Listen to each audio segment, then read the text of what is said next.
Բարի երեկո եւ բարի գալուստ հայկական ժամանակ տաղավարում զրուցելու եմ քաղաքագետ Լիլիթ Դալաքյանի հետ։ Բարև ձեզ Տիկին Դալաքյան։ Տիկին Դալաքյան Թուրքիայի արտաքին գործերի նախարար Հական Ֆիդանը հունվարի 15-ին ասուլիսի ժամանակ խոսելով տարածաշրջանային զարգացումներից, այդ թվում Հայաստան-Ադրբեջան, Հայաստան-Թուրքիա հարաբերությունների դինամիկայից եւ նաեւ TRIP-ի, այսպես ասած, ձեռքբերումներից, ասել է, որ գնահատում է Նիկոլ Փաշինյանի կառուցողական մոտեցումը։ Ներհայաստանյան որոշ շրջանակներ, խորհրդարանական ընդդիմությունը, որոշ լրատվամիջոցներ սա դիվանագիտական լեզվից թարգմանելով ներկայացրել են, որ Հական Ֆիդանը սատարում է Նիկոլ Փաշինյանին 26 թվականի ընտրություններում, Նարեկ Կարապետյանն էլ շտապել է եզրակացություն անել եւ ասել է, ահա պատճառը, թե ինչու պետք չէ ընտրել Նիկոլ Փաշինյանին։ Ընդհանուր առմամբ որտեղից է փչում այս քամին, Տիկին Դալաքյան, եւ ինչ խնդիր են սրանով լուծում այս թեզով, այսինքն սա տեղավորվում է հիբրիդային պատերազմի տրամաբանության մեջ եւ մի կողմից Ֆիդանի հայտարարությանը անդրադառնանք, մյուս կողմից Ֆիդանի հայտարարության, այսպես ասած, հայերեն թարգմանությանը։ Գիտեք, եթե խոսքը ձեր նշած անձի մասին է, որոնք Ռուսաստան էլի պիտի ուղղությունը թեքենք, նշում են, որ Ռուսաստանը մեր գլխավոր դաշնակիցն է, ես կարող եմ նշել, որ Թուրքիայում նախագահական դությունների ժամանակ, երբ շատերը խոսում էին, որ ավելի մեծ ձեռնտու է քեմալական Թուրքիան եւ ընդդիմադիր թեկնածուի Քլիչդարօղլու նախագահ ընտրվելը, նույն այս շրջանակները նշում էին, որ ոչ Էրդողանի ընտրվելը նորմալ է, ասում էին, բան չի փոխվի։ Հիմա կարող ենք ասել, որ իրենք էլ սատարում էին Էրդողանին, Վլադիմիր Պուտինն էր սատարում Էրդողանի թեկնածությունը, ստացվում է, որ եթե Թուրքիան մեծ ճշտամական երկիր է, ուրեմն Ռուսաստանն է ըստ էության այս դրամաբանությամբ պաշտպանելով Էրդողանին ճշտամական երկիր։ Ավելին Էրդողանը միշտ պաշտպանում է Վլադիմիր Պուտինին, խոսում է, որ Ամերիկան վատ իրավիճակի մեջ է դրել Ռուսաստանին, այսինքն եթե նայենք, թե ովում հանդեպ է լավ տրամադրված, կամ Ալիևը շատ լավ հարաբերություն ունի Վլադիմիր Պուտինի հետ, այդպես չի կարելի մակերեսորեն նայել։ Ինչ վերաբերում է արդյոք ձեռնտու է Նիկոլ Փաշինյանի ընտրվելը Ադրբեջանին եւ Թուրքիային, ես այսպես եմ մտածում, շատ հաճախ նրանք քայլեր են անում, որոնք Նիկոլ Փաշինյանի հեղինակության դեմ են։ Օրինակ հայտարարություններ, մենք խոսենք Մամեդյարովը նախկին արտգործնախարար Ադրբեջանի, կամ Էրդողանը ըստ էության սահմանը չի բացում, պարզ պետք է նշենք, որ Թուրքիան չի շտապում բացել, ինչու օրինակ դա մեծ ներդրում կլիներ Նիկոլ Փաշինյանի ընտրության հարցում, չէ՞, կասեին հայ-թուրքական հարաբերությունները կարգավորվել է։ Ալիևը հայտարարություններ է անում, որը դժգոհություն է առաջացնում Հայաստանում, օրինակ փախստականների վերադարձի հետ կապված, Զանգեզուրի այսպես կոչված միջանցքի հետ կապված, այսինքն այդպես պարզ չի ամեն ինչ։ Այո, եթե իրենք մտածում են, որ Հայաստանում կարող են լինել ուժեր, որոնք կվերադառնան, պատերազմ կսկսի, այդ առումով Նիկոլ Փաշինյանը խաղաղության կողմնակից է, բայց այնպես չի, որ Նիկոլ Փաշինյանի բոլոր քայլերը ելնում են Թուրքիայի կամ Ադրբեջանի շահերից։ Սա շատ երկակի խաղ է եւ պրիմիտիվ քարոզչություն է։ Ես չեմ կարծում, որ սա լայն լսարանի համար ինչ որ լուրջ ազդեցություն կարող է ունենալ, եթե պատերազմից անմիջապես հետո եղան ընտրություններ եւ դա չհասդեց այս հայտարարությունները, հիմա առավել եւս այս պայմաններում մեր օրը ես չեմ կարծում, որ կարելի է ասել, որ Էրդողան ուզում է, որ Նիկոլ Փաշինյանը ընտրվի։ Արտաքին տարբեր ուժերի երկրների հետ հաճախ է փորձում կապվել մեր ընտրությունները, գիտեք 21 թվականի, քանի որ օրինակը բերեցիք, այ փորձում են ինչ-որ ձևով հակակշռել, քանի որ գիտեք, ընդդիմության մասով էլ կա այդ մեղադրանքը, որ իրենք Ռուսաստանից են ղեկավարվում, իրենք էլ Ռուսաստանի ցանկալի իշխանություններն են։ Հիմա փորձում են այս թեզերով միգուցե նաև հակակշռել, որ տեսեք, կամ այդ կամ-կամի քաղաքականությունը գիտեք, հիմա ասում են, եթե Ռուսաստանը չի, ուրեմն Թուրքիան է։ Եվ մի օրինակ էլ կարևոր վերջին օրերին, օրինակ իրենք աջակցում են Մադուրոին, մեր ներհայաստանյան ընդդիմությունը, նրան աջակցում էր Էրդողանը։ Ավելին կոչ էր անում Մադուրոյի տեղափոխվել Թուրքիա։ Դա այդ դրամաբանությամբ կամ Էրդողանը Իրանի ռեժիմին է աջակցում այաթոլլաների։ Սա շատ պարզ պրիմիտիվ դրամաբանություն է։ Ես կասեի, որ իշխանություններին էլ է ձեռնտու է սև սպիտակի քաղաքականությունը։ Իդեպ ընդդիմադիրները չեն հասկանում, որ ամեն անգամ ավելի բարձրացնում են Նիկոլ Փաշինյանի ընտրվելու շանսերը, ինչու, որովհետև Ռուսաստանը եւ դա ըստ հարցումների այլևս մեծամասնության կողմից հաջորդի չի դիտարկվում որպես դաշնակից։ Եթե դուք անընդհատ փորձում եք ասել, որ Ռուսաստանը մեր փրկիչն է, Փաշինյանը դեմ է Ռուսաստանին, ստացվում է Նիկոլ Փաշինյանին ձեռնտու է, որ ինքը ոչ թե հակառուսական դիրքորոշում ունենա, այլ ավելի փորձի դիվերսիֆիկացնել իր քաղաքականությունը։ Նիկոլ Փաշինյանը չի ընտրվել, որովհետև ժողովրդի կամքին հակառակ արևմուտքի հետ փորձում է հարաբերություններ կառուցել կամ Թուրքիա եւ Ադրբեջանի, այլ ընտրվել է, որովհետև ժողովուրդը ցանկանում է, որ այդ հարաբերությունները կառուցվեն, իհարկե Հայաստանի տարածքային ամբողջականության, ինքնիշխանության սկզբունքների հիման վրա։ Այսինքն այս քարոզչությունը նպատակ ունի էլի սպիտակով բաժանել հայ հանրությանը, բայց որքանով ես տեսնում եմ,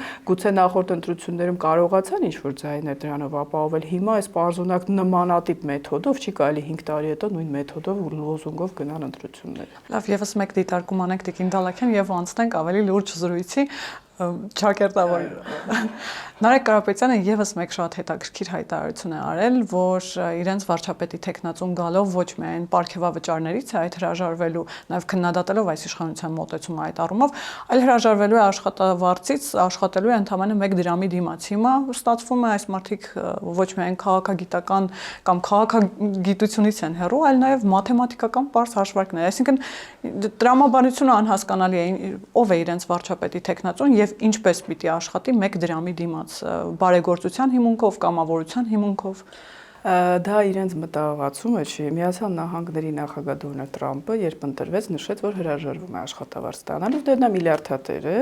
դա ժեստ է, քանի որ իրենք Թրամփիստ են, իհարկե, ճակերտավոր, կասկածում եմ, որ երբ Թրամփը եւ Պուտինը վատ հարաբերություններ ունենան, իրենք այդ գլխարկը կդնեն, չգիտեմ, կարող է Պուտինի արդեն գլխարկը դնեն։ Այսինքն սա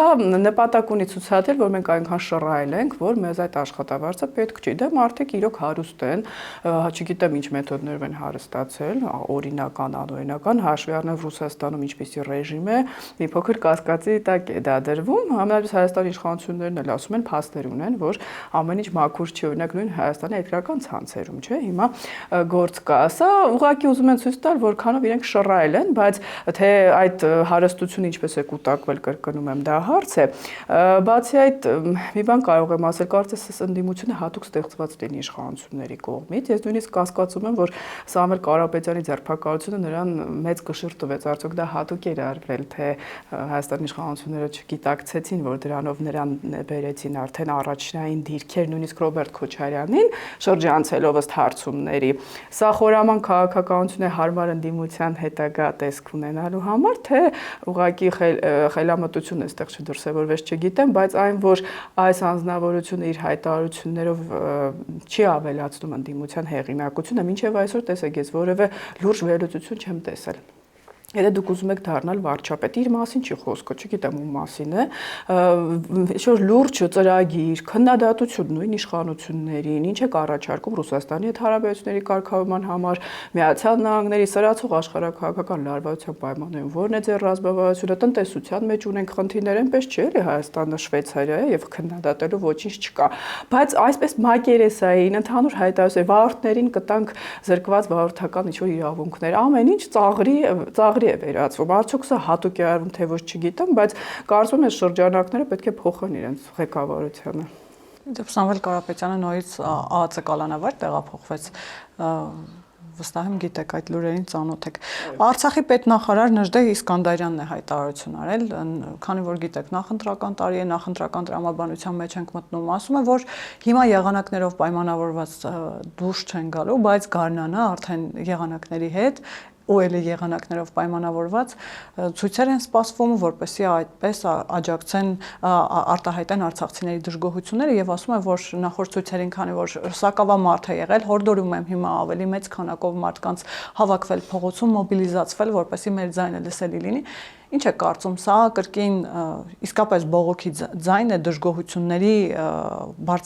դժգոհությունները կառավարության հասցնելու ինչ-որ ձև է, թե սա էլի տեղավորվում է նախընտրական տրամաբանության մեջ եւ հիմա փորձելու են կրկին արցախցիներին եւ կամ արցախցիների հարցը ամենատարբեր խնդիրներ փորձել նաեւ նախընտրական տրամաբանության մեջ տանել եւ այսպես օգտագործել։ Եվ եղանակների տաքացման հետ կապված մենք կտեսնենք փողոցում աշխուժություն։ Մինչ այդ ես կցանկանայի նշել, որ ես մինչև այսօր հարցեր ունեմ, Պետրոս Ղազարյանի հարցազրույցի ընթացքում նշվել է, որ Սամվել Կարապետյանը Ռուսաստանում լուրջ խնդիրներ ունի բիզնեսի հետ կապված, դուք որ նշեցիք կալանավայր է տեղափոխվել, ես չեմ ուզում ֆանտաստիկ ինչ-որ թեզեր առաջադրել, բայց կարծես Սամվել Կարապետյանի համար գուցե դրական է, որ նա այսօր չի կարողանում ակտիվ զբաղվել քաղաքականությամբ։ Սա տարբերակներից մեկն էր, իդեպ Հայաստանի հանրային հեռուստաընկերությամբ է հնչել, նշելու են նաև, որ Գարեգին II իբրև թե նրան օգնում է Ռուսաստանում իր ազդեցությամբ այդ խնդիրները լուծելու համար։ Ինչ վերաբերում է արցախցիներին, սա Ռուսաստանից թելադրվող օրակարգ է։ Արցախի հարցը, ինչպես ասաց Վենեդիկտովը, փակ չի Ռուսաստանի համար, երբեք էլ փակ չի լինելու, որովհետև այդ հարցը այն կոնֆլիկտն է, որով Ռուսաստանը կարողանում է Հարավային Կովկասում հիմա կասեն, բայց հարցը փակ է։ Ոչ, արցախցիները ներողություն չեն անհետացել, Արցախի ժողովուրդը ունի իր իրավունքները եւ Ռուսաստանը փորձելու է թեկուզ նվազ թվականակով փողոց դուրս բերել մարդկանց, որոնք էլի այդ լոզունգներով կասեն, որ Ռուսաստանը մեզ կփրկի, հատկապես թրիփի դրամաբանության պայմաններում նոյեմբերի 9-ի միջանցքը տանք, վերադառնանք Արցախ, ես խոսել եմ, որ դա մեկը մյուսի հետ կապ չունի, չեմ ցանկանում կրկնել, նոյեմբերի 9-ում Արցախի կարգավիճակի վերաբերյալ հարց չկար, որ խաղաղապահները ուղղակի հենց այնպես դուրս գային, այսինքն Փաշինյանի կողմից Արցախը Ադրբեջանի մաս ճանաչելը չէր ազատում ռուս խաղաղապահներին նրանց պաշտպանելուց եւ ինչ որ գործողություններից, բայց էլի նշվելու է այդ հնացած թեզերը, որ Տրամպը ուղղակի խոսում է, դա մեծ ձեռնտու չի, այ որ ճանապարհը տանք ռուսներին, ռուսները մեզ կվերադարձնեն Արցախ, Արցախը կլինի հայկական, մի 3 դար հետո կարգավիճակի հարցը կլուծենք, այսպես մարդկանց հույսերի եւ հույզերի վրա են խաղալու։ Կստացվի թե ոչ չգիտեմ, արցախցիների շրջանում հարցումներ պիտի լինեն, ինչ տրամադրություններ ունեն, համենայն դեպս մինչ օրս դուք նշեցիք սակավամարդ էին եւ ես ինչպես չեմ հասկանում, եղանակի տեսության հետ կապված չի մարդկանց փողոքները, այդպես որ նայենք, կան ցուրտ երկրներ, որտեղ ուրեմն տարին 12 ամիս պետք է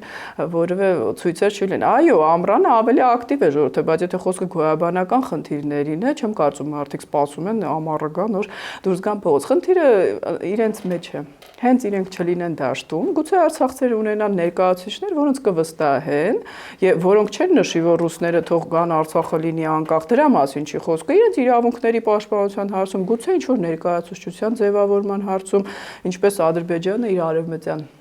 Ադրբեջանի հետ կապված է անում, բայց քանի որ այս ղեկավարությունը շատ վարկաբեկված է, հենց արցախցիների շրջանում, դրա համար արցախցիները ես չեմ կարծում, որ մեծամասամբ դուրս կգան փողոց։ Եվ քանի որ Ռուսաստանից խոսեցինք, նաև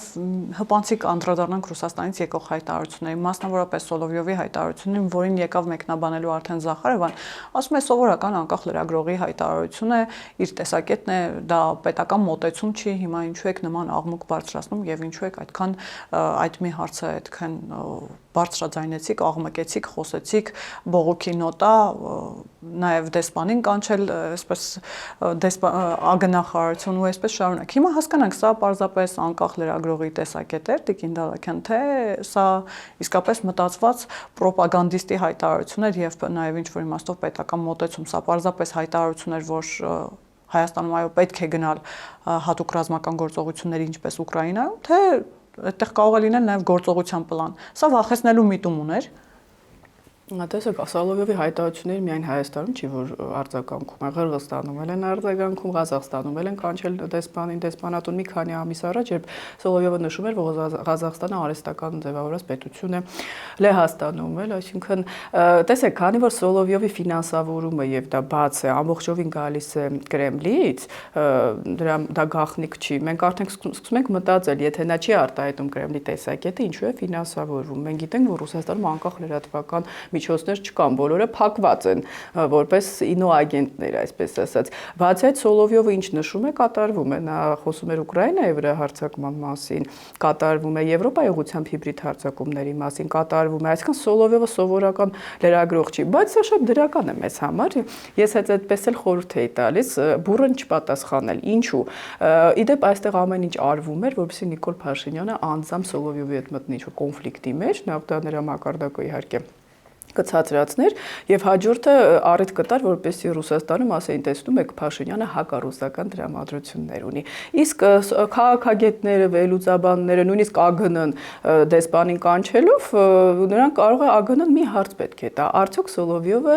ձեր տեսակետն է արտահայտում։ Մենք գիտենք, որ իրենց տեսակետն է, բայց դիվանագիտական էթիկան թույլ է տալիս այդ հարցը տալ։ Փաստորեն Ռուսաստանը ասում ես կապ չունեմ կենցաղային լեզվով Սոլովյովի հետ, սա շատ դրական է։ Սոլովյովը ստացվում է առանձին ինչ ուզի խոսի։ Սրանից հետո երբ որ ինչ-որ մի բան խոսի, Հայաստան էլ պիտի չկանչի դեսպանին, այլ քաղաքագիտական մակարդակով նշի, որ Սոլովյովը չի ներկայացնում Ռուսաստանի պաշտոնական դիրքորոշումը։ Սա մեզ համար շատ դրական է։ Իդեպ անդրադառնանք եւս մեկ հայտարարության Տիկին Դալաքյան այդ տրամաբանության մեջ, գիտեք, Նիկոլ Փաշինյանը ավելի վաղ Վլադիմիր Պուտինի հետ հանդիպման ժամանակ ասել էր, որ Ռուսաստանը կարող է մասնակցություն ունենալ ոչ թե թրիփի մասին է խոսքը, այլ Ադրբեջան, Հայաստան եւ Հայաստան-Թուրքիա երկաթուղիների այդ կառուցման իմաստով եւ նաեւ ժամկետների մասին իհարկե խոսք չկար, բայց առաջարկն այնպեսին էր, որ եթե Ռուսաստանը հետագայում այդ քայլին չգնա, հայկական կողմը ինքնուրույն կվերականգնի։ Հիմա տեսեք, Զատուլինը հետաքրքիր բան է ասում է դավադրապաշտական բան է տեսնում այստեղ, ասում է Փաշինյանը ուզում են մեզ ներքաշել մի պատմության մեջ, երբ այնտեղ ինչ-որ բան չստացվի, հայ-ադրբեջանական եւ կամ հայ-թուրքական հարաբերություններում սլաքները ուղեն մեզ, ասեն, տեսեք, այստեղ Ռուսաստանն է կառուցապատմամբ զբաղվում կամ երկաթուղիները ռուսական վերահսկողությամբ են։ Ու այսպես շարունակ, ասում է նույն իրավիճակը ստեղծել, ինչ որ Արցախում էր, երբ խաղաղապահներին հրավիրեցին այնտեղ եւ հետո իրենք վարվեցին այնպես, ինչպես ուզում էին։ Ինչպես հասկանալ նաև այս հայտարարությունները։ Ես հիմա կասեմ ըստ ինձ ինչ է Նիկոլ Փաշինյանը փորձում անել, բայց ինչ վերաբերում է խաղաղապահներին,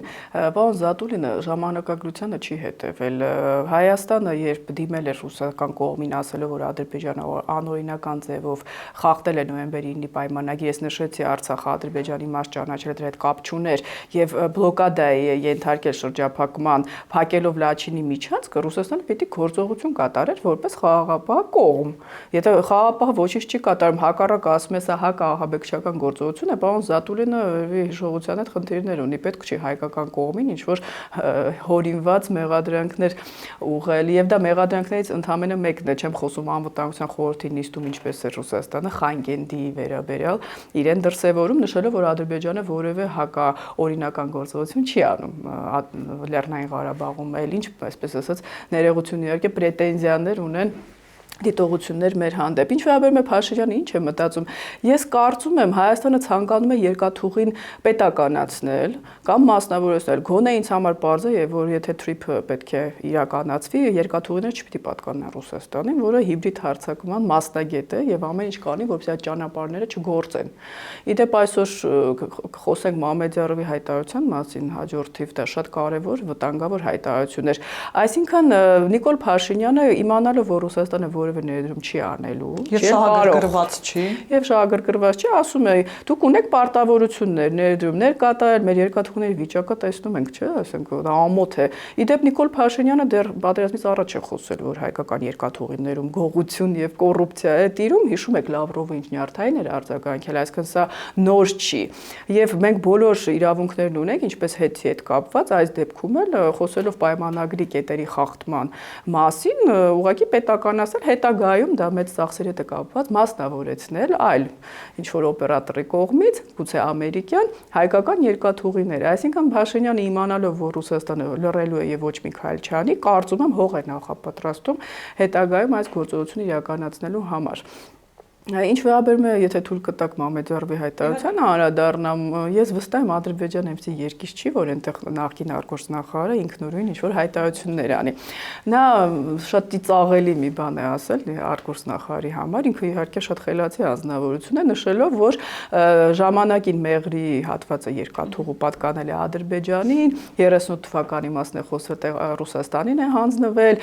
այսպես, այսինքն միտքը տանում են նրան, որ հիմա էլ հայկական երկաթուղիները պատկանում են Ռուսաստանին եւ խոսքը ինչին է վերաբերվում, որ մենք ռուսական կողմի հետ, սա շատ հետաքրքիր է, նա հենց այնպես առանց ռուսների հետ խոսելու այսպեսի հայտարարություն չի անի։ Հիմա Ադրբեջանը, որը ողջևորված չի միանշանակ, որ միջանցքը այստեղ չի լինելու, դուք գիտեք իմ տեսակետը, ես Ալիևի խաղաղասիրությանը չեմ հավատում եւ ոչ էլ Էրդողանի, նրանք փորձում են այսպես ասել, մենք Ռուսաստանի հետ փայլուն օպերացիա են էլի երևի մտածել, այդ հարցը կքննարկենք, այդտեղ իրավական խնդիրներ կա, ժամանակը ձգձգելու համար։ Տրամպը մենք գիտենք 4 տարի է իշխանության, արդեն 3։ Շուտով այնտեղ ընտրություններ են։ Ռուսաստանի դիվանագիտությունը ժամանակ շահելու վրա է։ Իրենք հույս ունեն, որ Տրամպն է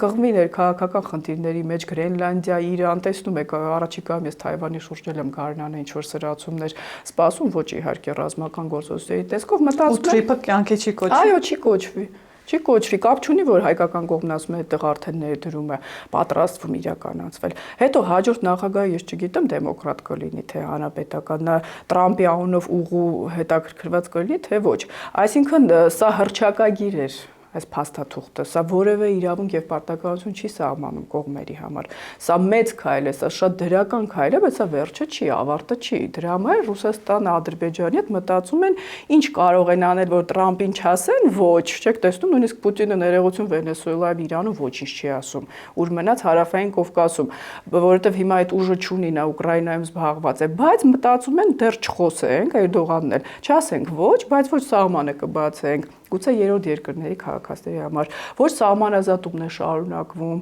գերիները ազատ են արձակվում միայն ամերիկյան կողմի միջնորդությամբ, այսպես կտորպեդարենք, մի քանի ամիս կբանակցենք, թե ում է պատկանել երկաթուղին, այսպես իրենք ժամանակ են ուղղակի շահում, հայկական կողմը պիտի արագացնի մեր քայլերը։ Իսկ Միացյալ Նահանգներում Մարկո Ռուբիոյի եւ Միրզոյանի հանդիպումը, գիտեք, TRIP-ի մասով էր, դա TRIP-ի տեխնիկական բովանդակությունը նաեւ հրապարակվեց, արդեն TRIP-ը մի սուարին է կարելի ասել ստանում եւ անմիջապես դրան հետեւեց նաեւ գերիների վերադարձը, դա ինչ որ իմաստով որոշ վերլուծաբաններ կապեցին ադրբեջանական կողմի գոհունակության հետ, որ Ադրբեջանն էլ է ողջավորված եւ շահագրգռված TRIP-ի կյանքի կոչվելով եւ ահա դա ժեստ էր նաև գերիների վերադարձը ինչ որ իմաստով։ Դուք մեկը մյուսի հետ կապում եք թե չէ եւ նաև Միացյալ Նահանգներում տեղի ունեցող այդ կառավարության փոքր մասնաբաժինը, որը էլի շահարկման ու քննարկման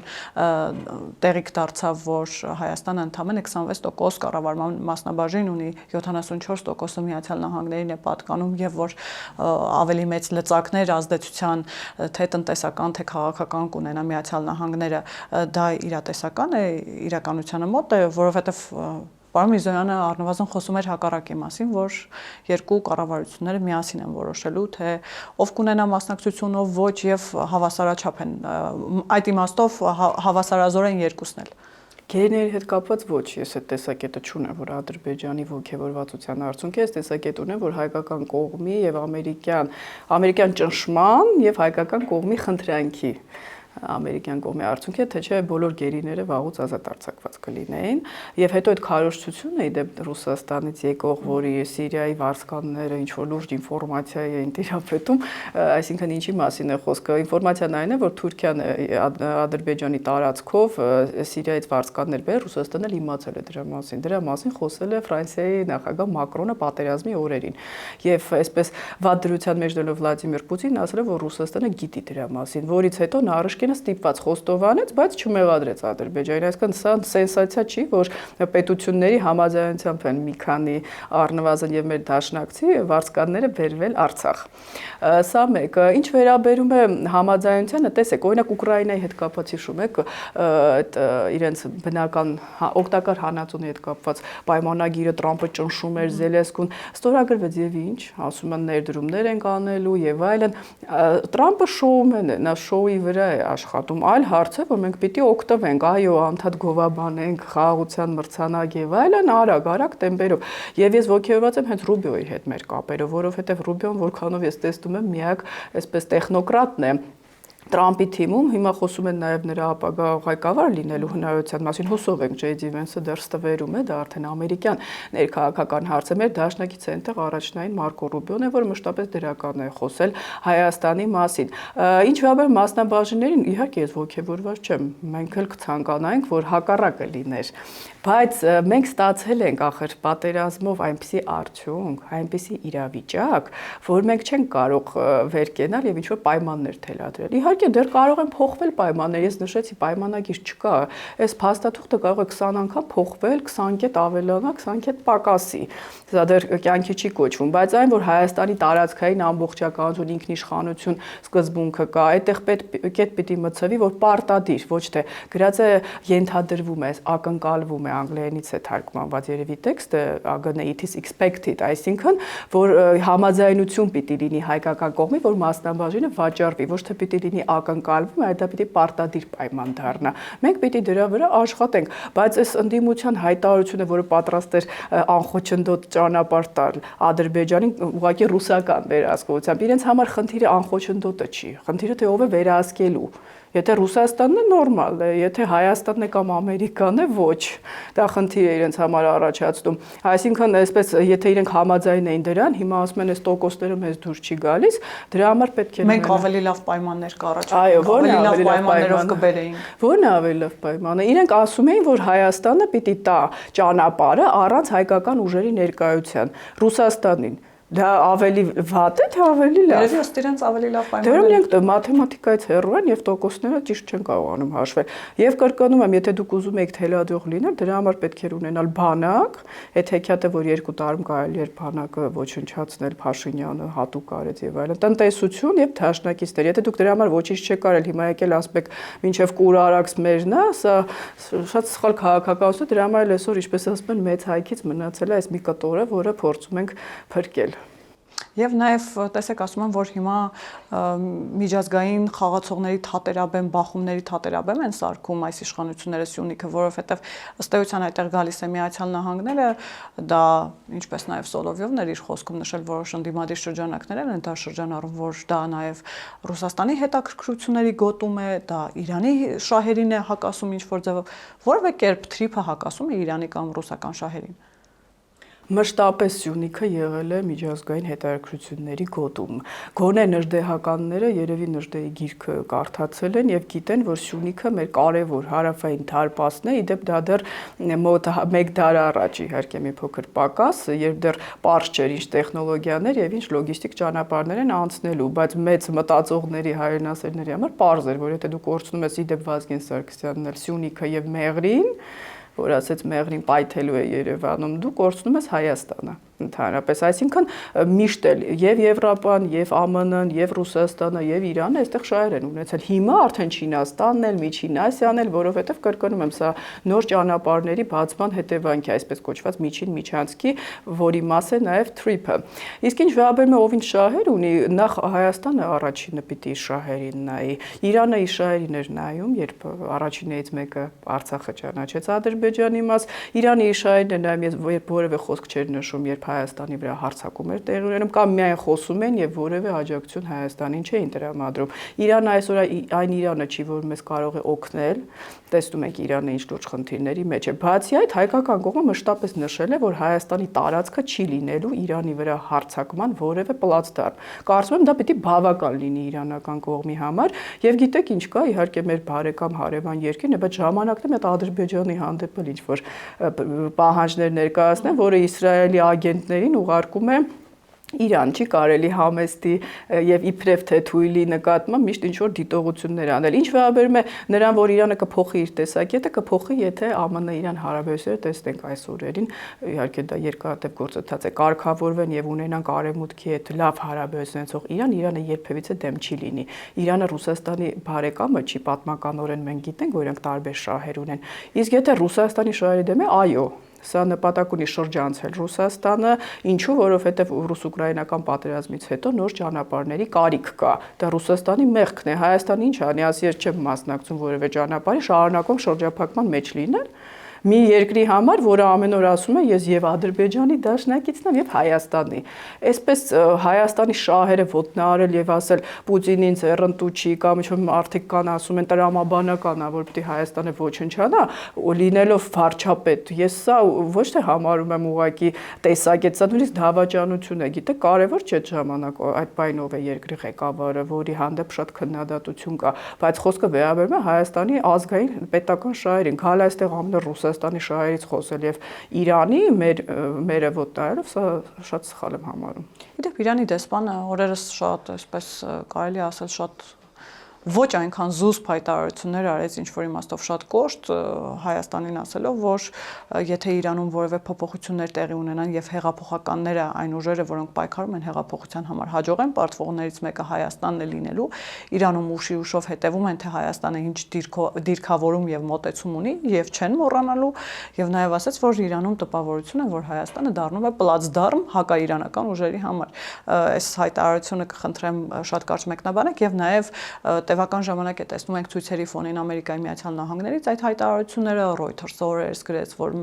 ժամերի ընթացքում Միացյալ Նահանգները կարող է հարվածել, ամենատարբեր հայտարարություններ ենք լսում թե Թրամփի կողմից, թե Իսրայելից, թե Իրանից,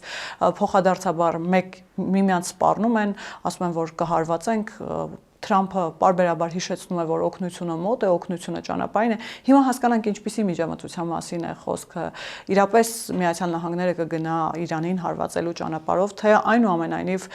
խնդիրը եւ հարցը կլուծվի բանակցային եղանակով եւ ինչ լուծումներ եք ընդհանուր առմամբ պատկերացնում այս պահին եղած այս իրավիճակը հաշվի առնելով։ Ես իհարկե փակագծեր չբացելով պետք է նշեմ, որ Իրանի դեսպանատում նաև քաղաքագետերին է հետևում եւ փորձում է ազդել իրենց կարծիքի վրա, նշելով, որ բարեկամական չի քննադատել հոգեվոր առաջնորդի ռեժիմը, բայց ես չեմ կարող փոխել իմ տեսակետը։ Ես կարող եմ ավելին ասել, ես չգիտեմ Հայաստանի շահերից ճակերտավոր, որ Իրանն է բխում, բայց որ Իրանի շահերից չի բխում այսպեսի Իրանը, վստահ եմ։ Իրան, որտեղ ժողովուրդը ուղղակի սովահար է, որտեղ 1.5 միլիոն ռեալ է, $1,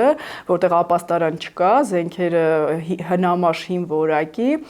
որտեղ կոռուպցիա է, աղքատություն եւ նույնիսկ Իսրայել եւ Ադրբեջանը իրենց չափերին նայեք, այսօր կարողանում են Իրանի հանդեպ իրենց այնպես դրսևորել, ինչպես նախկինում չէին կարող։ Այսինքն սա հաստատ Իրանի շահերից չի։ Ինչ վերաբերում է ինչ սցենարներ կան, հենց նույն դեսպանը երևի ուշադրի է, որ Աբբաս Արաղչին փոխել է իր խոսակցության ձևը Դոնալդ Թրամփի հետ, արդեն չի քննադատում ԱՄՆ ղեկավարին, քննադատում է Իսրայելին։ Այսինքն ակնհայտ է, որ Իրանը գոնե աշխարհիկ իշխանությունը հասկանում է, որ պետք է գնալ բանակցությունների, այդպես այաթոլլան մի նայեք, որ գոռում է, որ վաղը կոչնչացնի Իսրայելը, ես կասեի, որ ինքը ավելի շուտ կարող է լիկվիդացվել, եթե Թրամփը թողի։ Իդեպ դա ԱՄՆ նախագահն է ասել, ոչ թե ես։ Հիմա ակնհայտ է, որ ինչքան էլ ասում են Թրամփը Նետանյահուի դաշնակիցն է, Թրամփը չի ցանկանում Իրանին հարվածել։ Դա պարզ է։ Ինչու, որովհետև Ամերիկայի ներսում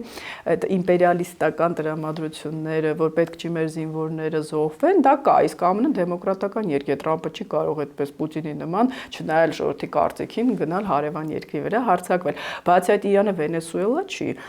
այնտեղ տարբեր էթնիկ խմբեր կան, ով կօգտվի, ինչ կլինի, արաբական երկրներն են իդեպ դիմել Թրամփին, ասում են, որ նա չհարվածի, որովհետև Իրանի վրա հարվածը տարածաշրջանը կպայթեցնի։ Այդտեղ տարբեր ահաբեկչական խմբավորումներ կան, քրդեր, բելուջիներ, ադրբեջանցիներ, մի խոսքով։ Ես կարծում եմ Թրամփը Վենեսուելայի սցենարն է փորձում կիրառել։ Նա ցանկանում է իրանական նավթը եւ գազը, ինչը մեզ համար շատ կարեւոր է, մենք կարող ենք տարանցիկ երկիր դառնալ, նույնիսկ ուրեմն այն ժամանակ այդպիսի ծրագիր կար դեպի Եվրոպա գազի, նավթի տարանցման համար Թուրքմենստանից նաեւ այս ճանապարհները որ բացվեն, դա մեզ համար ձեռնտու է։ Հաջորդը մեծ ձեռնտու է, որ Իրանը չլինի սանկցիաների ներքո, որովհետեւ մեր տնտեսության համար դա շատ բացասական է, այդ 25% որ խոսեց Թրամփը դրա մասին։ Հետո մենք նպատակ ունենք Հնդկաստանից գիտեք Վրաստան, Հայաստան, Իրան, Պարսից Սև ծով ճանապարհը գործարկվի մալուխների հետ կապված, այսինքն Իրանի ապա շրջափակումը մեզ համար շատ կարևոր է։ Եթե Թրամփը կարողանա գնալ համաձայնության Իրանի հետ չփոխելով ռեժիմը կամ գոնե հոգևոր ռեժիմը փոխվի, ռեֆորմիստները լինեն, դա շատ դրական է։ Եթե ոչ, ես կարծում եմ ԱՄՆ-ն ռազմական սցենարը իր մտքում ունի։ Համենայնդեպս այն, որ արագ հանգուցալուծում չի լինելու եւ այստեղ էլ ասում են այաթոլլան վաղը գնալու է Մոսկվա, սա շատ բարդ տարածաշրջան է եւ բարդ գործընթաց է, իդեպ Վենեսուելայում էլ վստահ եմ դեռ ոչինչ ավարտված չի։ Եվ այնուամենայնիվ նաև այլ խաղացողներ կմիջամտեն, նույն Ռուսաստանի մասին է խոսքը, այսօր էլ տեսանք, որ Վլադիմիր Պուտինը հեռախոսազանգ է ունեցել Փեզեշկյանի հետ։ Տեսեք, հասկանալի է, որ այն սցենարը, որը պատկերացնում է Միացյալ Նահանգները հեռանկարում Իրանի պարագայում, դա այդքան էլ ձեռնտու չէ Ռուսաստանին կամ Ռուսաստանի շահերից չի բխում։ Հիմա Ռուսաստանն էլ կփորձի որևէ կերպ միջամտել գործընթացին եւ այստեղ ինչ պատկեր կարող ենք ունենալ։ Ինչու ոչ նաև Թուրքիան։ Ռուսաստանը չունի այս բային միջամտելու ձև, ես նշեցի, որ ուկրաինական այս թնջունքի հետևանքով Ռուսաստանը իրեն այնպես է թույլատրել, որ որևէ տարածաշրջանում չի կարողանում իրեն դրսևորել, դա եւ Սիրիայում տեսանք եւ Կուբայում, հիմա եւ Իրանում։ Ինչ է ուզում անել Ռուսաստանը, ես այսօր իմ սոցիալական ցանցում գրել էի, նրանք փորձում են նորից միջուկային գործարքի մեջ ներգրավել, խանգարելով, հիշում եք նախկին արտգործնախարար Զարիֆը հայտարարեց, որ Ռուսաստանը չէր ցանկանում, որ Իրանը դուրս գա սանկցիաներից, որտեղ իրանական նավթը եւ գազը մրցակից են ռուսական նավթի եւ գազի համար։ Եթե սանկցիաների տակից դուրս գան, ավելի կընկնի էներգակիրների գինից։ Մենք գիտենք, որ Ռուսաստանը իր պատերազմը Իրանում ֆինանսավորում է հենց էներգակիրների հաշվին։ Վենեսուելան կորցնել, հետո Իրանը, սա մեծ հարված է ռուսական տնտեսության համար։ Հիմա Պուտինը փորձում է իր այսպես առաջարկել իրեն որպես միջնորդ։ Ես վստահ եմ գոնե, որ Իրանում հասկանում են, որ այդպիսի բան չի կարելի։ Ռեֆորմիստների, ես աշխարհիկ ղեկավարության մասին եմ խոսում, հասկանում է Թրամփը թե ոչ, կարծում եմ, որովհետև վերջի անգամ երբ Պուտինը առաջարկեց իր միջնորդությունը, Թրամփը հիշում եք, ասաց գնա Ուկրաինայով զբաղվի։ Պուտինը փորձելու է խաղալ, տեսնենք ինչ կստացվի։ Թուրքիայի հետ կապված ես նշեմ, Թուրքիան չի ցանկանա, որ ռեժիմ փոխվի, դեմոկրատական Իրան լինի, որովհետև դա սպառնում է Էրդողանի ռեժիմին, բայց իհարկե Թուրքիան նաև չի ուզում, որ Իրանը նորից Արևմուտքի հետ ունենա լավ հարաբերություններ, եւ Թուրքիայի դերը այդտեղ տարածաշրջանում նվազում է շահի ժամանակ, գիտենք, որ Իրանը ԱՄՆ կարևոր դաշնակիցն էր։ Այսպես առաջիկա շաբաթները դեռ կարևոր են լինելու, որևէ սցենար այսօր աշխարհում չի կարելի բացառել, եւ կասեմ, որ նաև Իսրայելին դուրս չի գալիս այս ամեն ինչ կատարվում է, բայց Հայաստանի համար լավագույն սցենարը խաղաղ ինչ-որ տրանսֆորմացիան եւ փոփոխությունն է։ Այսինքն տարբեր խաղացողների շահերի բախումներ են հիմա, որ հասկանանք, թե որ սցենարով զարգացումներ կլինեն։ Այո, եւ մեզ համար կարևոր է մենք հենց այս տարածաշրջանում ենք գտնվում եւ ինչքան բազմաբևեռ է աշխարհը, դա եւ բացասական է այս առումով, որ շահերի կոնֆլիկտ է եւ դրական է, որովհետեւ Հայաստանը ստանում է նոր հնարավորություններ։ Նաեւ ես ավելացնեմ, կարծում եմ նոր թատերաբեմ մենք կունենանք Սիրիայում, հետո Լիբիայում, որովհետեւ սա այն նավթային երկրներն են, որոնք անհրաժեշտ են Թրամփի, որը նշում է, որ ինքը ցանկանում է ԱՄՆ ձեռքում վերցնել աշխարհի նավթային ռեսուրսները։ Շնորհակալ եմ Տիկին Դալաքյան։ Հիշեցնեմ, որ տաղավարում զրուցում էի քաղաքագետ Լիլիթ Դալաքյանի հետ, կհանդիպենք։